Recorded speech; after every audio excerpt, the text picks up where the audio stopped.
Hello. This recording is a recording on the first part of study unit 1 for the module FIN3701. Now, this module, FIN3701, is known as financial management. It's the most important or the premium module in terms of financial management for UNISA third level, and it's divided into three topics, three very important topics. Topic 1 is long-term investment decisions. Topic 2 is long-term financing decisions, and topic 3 is other long-term financial concepts. And within those topics, we have various study units, 3 study units under long-term investment decisions, 4 study units under long-term financing decisions, and 2 study units under other long-term financial concepts. So in this video, I'm going to introduce you to the first part of capital budgeting, cash flows. And then in the next video, I'll introduce you to the last part of capital budgeting, cash flows. And then the rest of my videos continue with risk and refinements, calculating cost of capital, the WACC, WM, CC and IOS, and the rest of the important chapters within this module. So it will just be a short video introducing you to capital budgeting, cash flows. Now, with regards to study unit 1, capital budgeting, cash flows, there are some important terms you need to know about. So I'm just going to take you through these important terms and what they mean, and then we'll look at how to calculate the initial investment. So the first important term you need to know about is what we call a capital project. You might hear the word capital project. And in this module, when we talk about a capital project or in any financial management or investment setup, we're talking about a large initial investment. So you spend money, a large initial investment, followed by cash inflows coming in after at least 1 year. So if there's any project that involves a large initial investment of money, followed by cash coming in after more than 1 year, we call that a capital project. If cash comes back in less than a year, it's not a capital project. Then the next important terminology definition you need to know about is what we call capital budgeting. When we talk about capital budgeting, we're talking about deciding which projects to invest in, and we decide which projects to invest in using what we call capital budgeting techniques. And I'm also going to take you through these capital budgeting techniques later on. Then we also have what we call relevant cash flows. Relevant cash flows. And relevant cash flows include the initial investment and the resulting cash inflows in the capital project.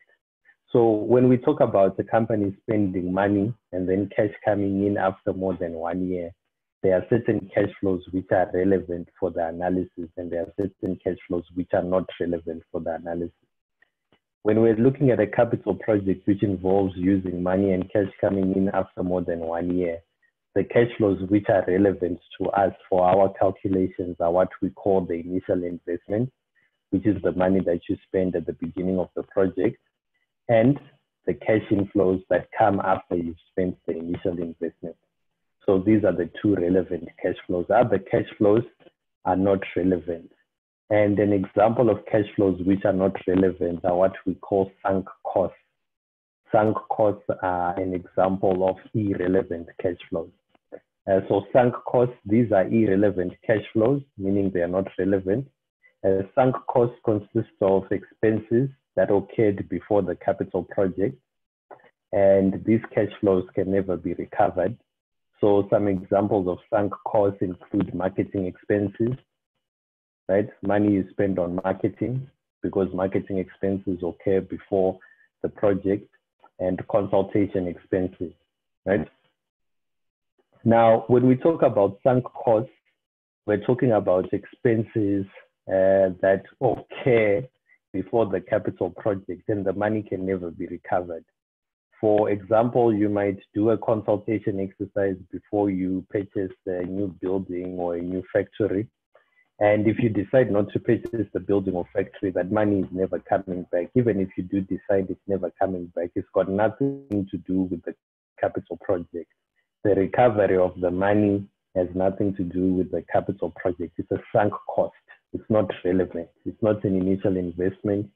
Neither is it a cash inflow resulting from purchasing the asset. So we call those sunk costs. And then we also have what we call incremental cash flows. This is another terminology you'll come across. And these are additional cash flows resulting from the capital project. Incremental cash flows, these are additional cash flows resulting from the capital project. So here's an example of an incremental cash flow. Let's say before a project was started, a company was making 200,000 Rand each year in operating cash flows. And then let's say after the company purchased the project or an asset, let's say the company started making 320,000 Rand in operating cash flows. So if we subtract these two, like what we had before and what we had after, we call that an incremental cash flow. We call that an incremental cash flow. And it would be 320 minus 200, giving us 120,000. So we would have an incremental cash flow of 120,000. Okay. And lastly, we have what we call an opportunity cost. An opportunity cost. And these are cash flows that could be realized from the best alternative use of an asset. We define opportunity cost as cash flows that could be realized from the best alternative use of an asset. So this is an example of an opportunity cost. Let's say that a company has a factory, or let's say a company has a factory, and let's say the factory that the company has, okay, let's say a company has a factory, and let's say, okay, this won't work. Let's say a company has a factory, and let's say that the factory is currently giving the company a certain sum of money. For example, let's assume that a factory is currently giving the company 100,000 Rand in rent each year. So let's say the company is currently getting 100,000 Rand from a factory that they have each year. So let's say the company is thinking about selling that factory so that they can purchase a new asset. Let's assume that the company is thinking about selling that factory that's giving them 100,000 Rand each year so that they can purchase a new asset. If the company decides to sell that factory, we call this 100,000 Rand an opportunity cost, because by selling the factory, they are giving up this 100,000 Rand each year. They are giving up this 100,000 Rand each year, right? So that they can purchase a new asset. So this is an opportunity cost. It's a cash flow that could be realized from the best alternative use of an asset. So if the company had decided not to sell the factory, they would have that 100,000 Rand. But if the company decides to sell the factory, they are giving up this 100,000 Rand so that they can use the money that they get to purchase a new asset. So we call this 100,000 Rand an opportunity cost. It's money that's being let go so that the company can take an opportunity in another investment. Okay, so make sure you know these terminologies. Let's just put them up one last time. Make sure you know these terminologies. They can sometimes be asked. Make sure you know what we mean by capital project. Make sure you know what we mean by capital budgeting. Make sure you know what we mean by relevant cash flows. Make sure you know what we mean by sunk costs, by incremental cash flows, and make sure you know what we mean by an opportunity cost. It's very common to get questions that might ask you this in the exam, or you might be given a scenario and you have to be able to identify what's relevant to your calculations and what's not relevant. So once we know the basic terminology involved in capital budgeting, the next thing you need to know is you need to know how to determine and how to calculate the different types of cash flows that we have in capital budgeting. You need to know how to calculate and determine the different types of relevant cash flows that we have in capital budgeting. And when we're looking at capital budgeting, there are three types of capital budgeting cash flows. Number one is what we call the initial investment. Number two is what we call operating cash flows. And number three is what we call terminal cash flows. So these are the three types of capital budgeting cash flows that we have. So I'm going to take you through each of these types of capital budgeting cash flows. And I'm going to briefly explain what each of these types of cash flows is and how to calculate them. And I'll also be showing you how to do this through an example. Okay. So we'll start by looking at the initial investment. Now, the initial investment is defined as follows. This is the total initial cash outlay from the purchase of an asset. The initial investment is defined as the total initial cash outlay from the purchase of an asset. Okay, it's the total money going out from the purchase of an asset or from the purchase of a capital project. And then the very important template to calculate the initial investment is given below. We take the installed cost of the new asset, right? And we always put the installed cost of the new asset as a negative. Then we add the after-tax proceeds from the sale of the existing asset. We add the after-tax proceeds from the sale of the existing asset. And then lastly, we add or subtract the change in net working capital. And then the answer that we'll get is the initial investment. And this answer that we get here will most likely will always be a negative answer because it's an initial investment, it's money going out. So I'll just repeat that again. To calculate the initial investment, we take the installed cost of the new asset and we put that as a negative. We add the after-tax proceeds from the sale of the existing asset. And then we add or subtract the change in net working capital, plus or minus the change in net working capital. And then that gives us the initial investment. Okay, so this is the basic template. But sometimes you are not given the installed cost of the new asset, you need to calculate it. And sometimes you are not given the after-tax proceeds from the sale of the existing asset. So you also need to calculate this. And also sometimes you're not given the change in net working capital. So you might need to calculate that. When we talk about the after-tax proceeds from the sale of the existing asset, we're just talking about you selling your current asset so that you can use the money from that current asset to finance the new asset. For example, if you want to purchase a new car, a new asset, a new car, you might sell your existing car. And then you might use money from your existing car to reduce your investment in the new car. That's the after-tax proceeds from the sale of the existing asset. Okay, so let's talk about how to calculate each of these items. Let's start with the installed cost of the new asset.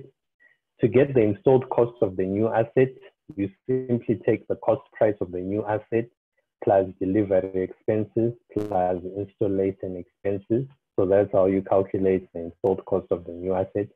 You simply take the cost price of the new asset plus any delivery expenses associated with purchasing the new asset plus any installation expenses associated with purchasing the new asset.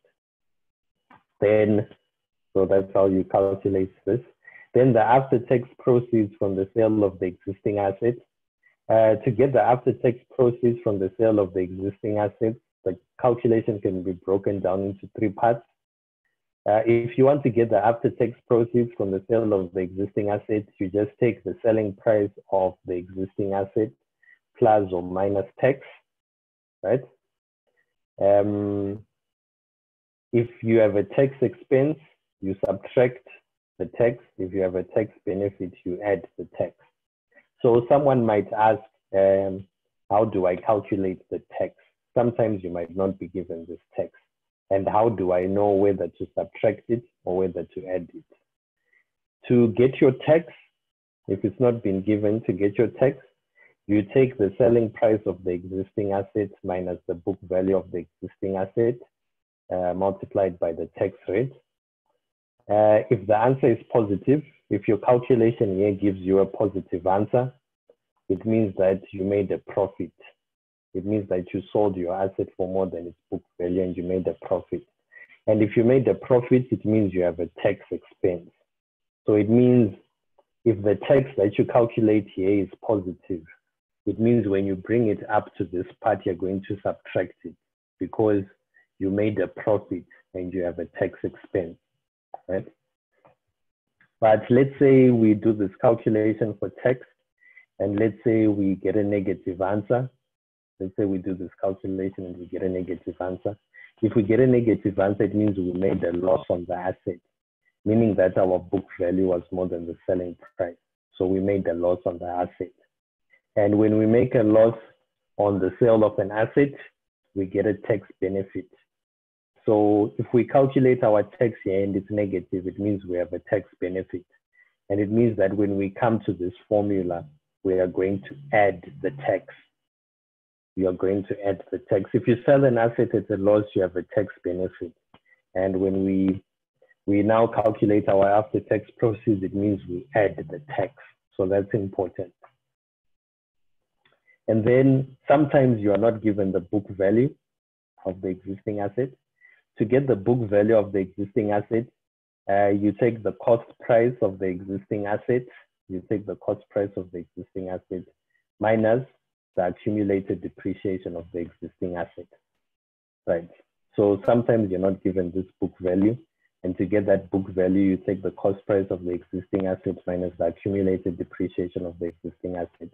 And most of the time, not always, but most of the time, the companies under consideration will be operating using the straight line method. And to get our accumulated depreciation using the straight line method, the basic formula we'll use is the following. We take the installed cost of the new asset divided by the life years of the asset times the age of the asset in years.